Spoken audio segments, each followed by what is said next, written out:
I'm going to share about an experience I had last week, last Thursday, and I was excited to be told that I was to be interviewed by the BBC on current affairs and hacked off. Graham Johnson wanted me to come along and talk to the BBC and speak to them about different things. One thing they were really interested in speaking to Claire from the BBC about was I had liaised with Clive Goodman from the News of the World and checked stories out with Prince Harry's bodyguards, such as when Harry got lost for an hour when he was at a party and his bodyguard couldn't find him.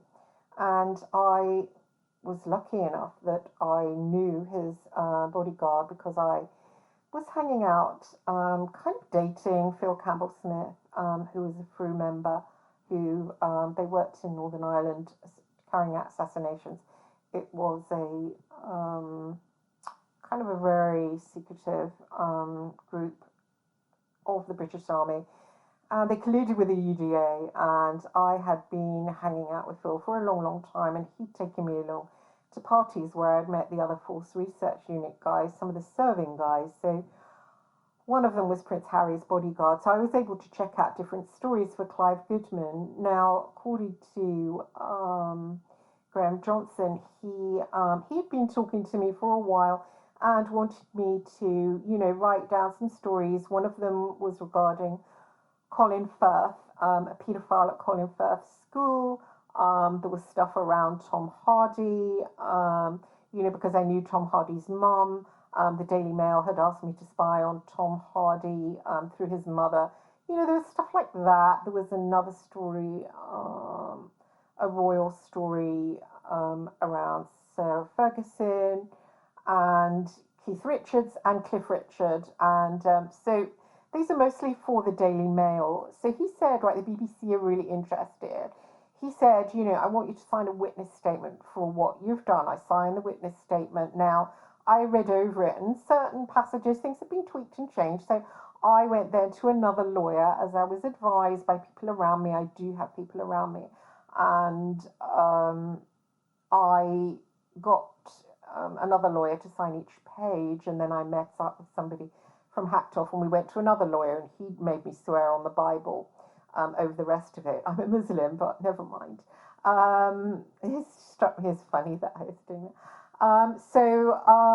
That was done, and then I was supposed, after signing the affidavit, which I'd made sure was correct by going to the other lawyer and getting him to sign each page, because certain things were tweaked on it, and I don't want them saying, oh, you said this, you said that. So I've got the other lawyer as a witness to me. Because there's certain things, Graham Johnson was very, very obsessed with something. I'll point that out later. He was very, very obsessed. Okay, in the old days when I worked for the Sunday Mirror, there were a group of journalists, and they were like a kind of a brat pack. Now, Graham Johnson was one of them. There were lots of others who went on to become editors of the Mail on Sunday, such and such. And they often would find out about celebrities being pregnant or whatever. And they would say, oh, Christine, you're a private eye. Ring up their GP and find out if they're pregnant or not. Of course, if you phone places like that, the calls are recorded. So I didn't want to do that. But they got a bit nasty with me. They got a bit bullyish. And so I would pretend to do it. Well, I wouldn't pretend to do it. I would say, oh, okay then, but then not do it. And then they would say, well, are they pregnant or not? Because I'm sure they are. Now, if they said, I'm sure they are, I would say, yeah, you're right. And if they would say, I'm sure they're not, I would say, yeah, you're right. And, perhaps it was wrong of me to do that, but I've been a bully victim since a kid, and these are people I was hanging out with. I just thought, don't ask me to do that. But since they were so nasty, and Graham mixed with them. So Graham, LinkedIn, they were all saying this about, oh, Christine can do that. But actually, I couldn't do it.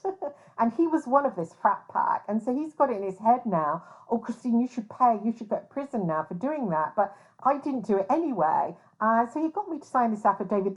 Somebody had tweaked it where I had said, oh, I have never done that. Somebody had put, oh, I was asked to do that and I never did it, full stop. But I did it anyway. And it's like, no, hang on. So I got that removed. I got it witnessed by another lawyer. Went to the other witness and swore on the Bible because I thought, well, you know, you can't set me up for this. I felt I'm being set up for this. But, you know, the other stories, the Prince Harry story, the Colin Firth story, the Tom Hardy story, you can have that, but I'm not going to say I did things I didn't do. So anyway, he said to me, right now you're going to be interviewed by the BBC. You know, we just go and have a preliminary chat with her. It's called a producer called Claire. I won't say her second name. She said, we're doing a series about journalists because you're working class and you're a woman. You know, we want to feature you. And I was like, you know, pretty happy. We went to the Ivy, which is a really fancy restaurant in Richmond. I was bought a lavender lady, which these cocktails, as soon as you have one swig of them, you are completely drunk. I don't know what they're made of, like a hell load of gin, I think. And so she bought me a couple of these. You know, I was a little bit, doesn't take much to get me drunk. So I was a little bit drunk, and I was sort of, you know, stuffing down steak and chips and salad. And Graham Johnson, you know, from Hat Off, as you know, same one that Brian Harvey talks about a lot. He said to me, there I was with my mouth like completely full. He said to me, oh, Christine, you rang GP surgeries, didn't you? And it just came like completely out of the blue. And I thought, hang on, not only am I like pissed, but my mouth is full. And I'd already signed an affidavit to say that I hadn't, even though it was tweaked. I untweaked it, okay? I untweaked it, and I've got a lawyer who's signed each page. I untweaked it. That's naughty to do that to people. So, and I said to him, I couldn't believe he was saying that. It's like, hang on, we're sitting here, like everybody's friendly, and you're saying something like that to me. So I said, no, I didn't. I said, you people, all you frat pack, you asked me to do that. And I said, no, I bloody didn't. And he just kind of looked deflated there. And I don't know if he had a tape running, but he did slap the side of his, he slapped the side of his, like, bum, slapped the side of his bum. And I thought, is he turning the tape off? Because he didn't get me to say it. And then just as I was like, because I answered him with my mouth full of chips and steak, and I had all this lavender lady around my face, and then the BBC woman, Claire, no, I'm not going to say her second name. I could, and I could put a picture of her on the front cover of this. No, I'm not a nasty individual. Claire from the BBC, the producer, then said to me, I can't believe this as I'm recalling it. I can't even believe that she said it actually, because I've been reeling ever since and I've been feeling weird about it. I had to get therapy. You really don't want to know who I got therapy from because it's kind of bizarre, absurd in kind of a way. But I was therapized by someone miles away in another country. I won't say who it is. I'm dying to. I won't say. Someone famous. Anyway, I was therapized and I'm therapized well. I was very upset. I was in tears actually. I feel a bit silly admitting it. I was crying, and he said to me, "She can't hurt you, you know." And suddenly I kind of snapped out of it. I don't know, was I an altar or something like that? Who knows? But anyway, back to what she said, because I just can't believe it. So I'm leading up to it. There she was sitting there with her red hair, and she said to me, Christine, what was it like? And I thought, okay, got the what was it like? She's going to say, what was it like to meet the real IRA? What was it like to meet Tom Hardy? What was it like to meet Sylvester Stallone? What was it like to, you know, there's many things she could have said. What was it like to meet Ian Brady? What was it like to meet Kenneth Bianchi? What was it like to be a Sunday Times best-selling author? There was many things she could have said. And she leaned forward and she said, what was it like to live a life of crime, Christine? Yeah, she said that to me. She said that to me. She goes, oh, it's living off crime. Living off crime. Whoa, whoa. I don't know. What did Hactoff say to you? I mean, it was just like, and I think the whole thing was taped. And I don't even think I said a rejoinder. I said, I don't think I've ever done anything illegal, have I? And then she went, well, lying to Keith Richards was illegal. And I'm like, oh, well, let's go and call the police now. If I, was speaking to Keith Richards and I told him a lie, then let's go, I said I was a relative. Let's go now to the police, the Met Police, and arrest me, BBC, arrest me. And no, she didn't. She didn't know that. She ignored that, and she said, "Would you, can we film you?"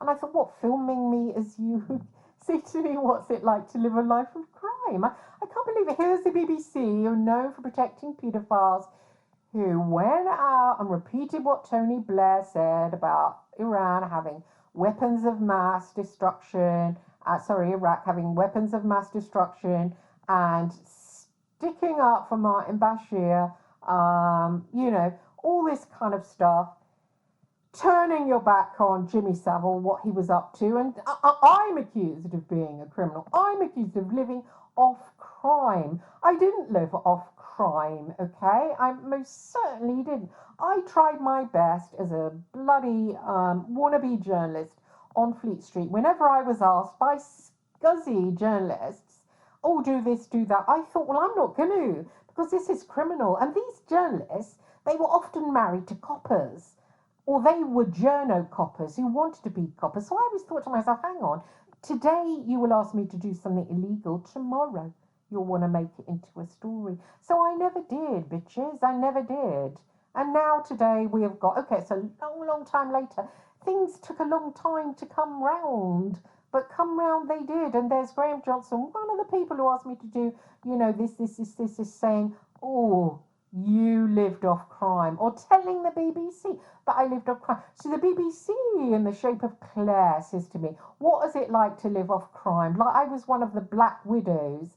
Like I was one of like one of those women in Widows, like cocking your gun and yeah, come on, Dolly, let's do another bank robbery, Dolly. Well, what is it, Claire? I'm working class, am I? Is that why I've got to live off crime? Because let's face it, if a working class woman is in Fleet Street, well, they've got to be doing crime, haven't they, Claire? With your graduate degree and your middle class accent and your, I'm working for the BBC now. Mummy, Daddy, I'm working for the BBC. Aren't I amazing? Well, you're not amazing, actually. What you're trying to do is turn over somebody that worked bloody hard, turn over somebody that grew up in care, turn over somebody that went down and went down and lived amongst the real IRA in Dundalk, had the balls to do that, to try and, journalise. That's who you're trying to turn over, Mummy and Daddy. So, Claire of the BBC, are you really being a good journalist, or are you just trying to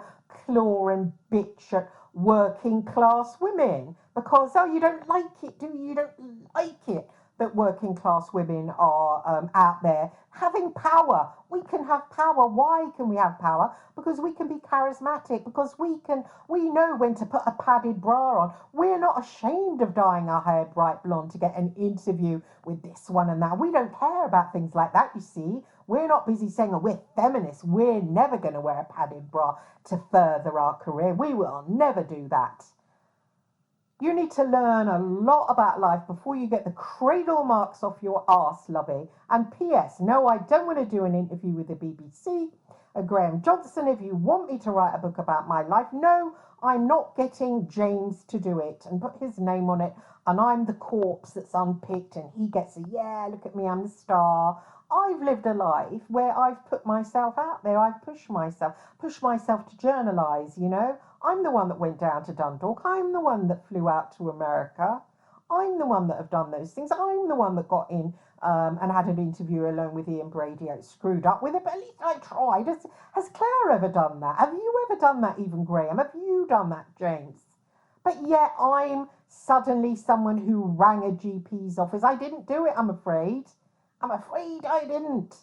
So you can't hang me out to dry. But what you should do is get my story, because I've had an interesting life. But you don't want my story, do you? You don't want it. You just pretend you want it. What a shame, right? Because actually it is a good story. But do you know what? It's not a story that you want, is it? Because you know what? You don't want working class women out there being journalists in the media, in the TV, trying to work for the BBC, No, you don't want us. We have to be peasants crushed down. So if anybody's working class, they've got to be held up. Oh, look, she was a criminal. She lived off crime. Actually, Claire, I didn't. Okay? And by the way, if you're going to interview someone and take them, you shouldn't get them drunk first because it's actually inadmissible. So you shouldn't have poured lavender ladies down my neck, should you? But actually, they were bloody nice. That's all I've got to say. Goodbye, Claire.